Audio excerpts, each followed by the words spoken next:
Hi friends, എല്ലാവർക്കും സ്വാഗതം. ഇന്നിവിടെ ഞാൻ കോവയ്ക്ക ഉപ്പേരിയാണ് ചെയ്യുന്നത്. അതിനുവേണ്ടി കുറച്ച് കോവയ്ക്ക ഇട്ടിട്ടുണ്ട്. അപ്പോൾ ഞാൻ അതിന് കുറച്ചെടുത്ത് കഴുകി വൃത്തിയാക്കി വട്ടത്തിൽ കട്ട് ചെയ്ത് വെച്ചിട്ടുണ്ട്.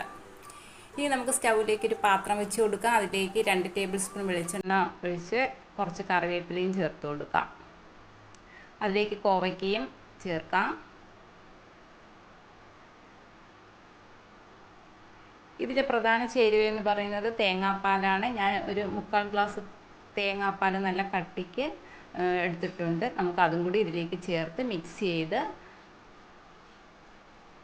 ഒന്ന് തിളപ്പിച്ചെടുക്കാം. ഇതൊന്ന് തിളച്ച് വരുമ്പോഴത്തേക്ക് നമുക്ക് പാകത്തിന് ഉപ്പ് ചേർത്ത് കൊടുക്കാം. ഞാൻ ഇതിലേക്ക് 1/2 ടീസ്പൂൺ ഉപ്പാണ് ചേർത്ത് കൊടുക്കുന്നത്.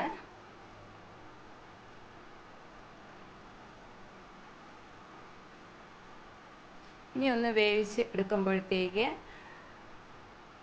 നമുക്കിതിലേക്ക് ഒരു കഷ്ണം ഇഞ്ചിയും ഒരു 4 നല്ല എരിവുള്ള പച്ചമുളകും ഒന്ന് ക്രഷ് ചെയ്ത് ചേർത്ത് കൊടുക്കാം. 1/2 ടീസ്പൂൺ മഞ്ഞൾപ്പൊടി ചേർക്കാം.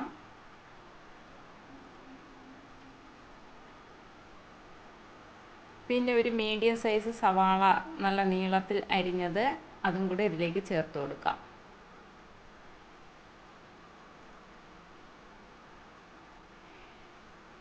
പിന്നെ ഇതിലേക്ക് 1 ടീസ്പൂൺ മുളക് പൊടിയാണ് ചേർത്ത് കൊടുക്കുന്നത്.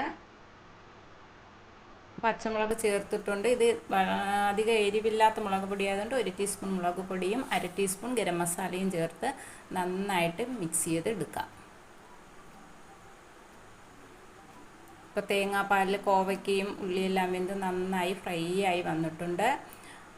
ഇപ്പോൾ നമ്മുടെ ഉപ്പേരി റെഡിയായി. എല്ലാവർക്കും ഇഷ്ടമായെന്ന് കരുതുന്നു.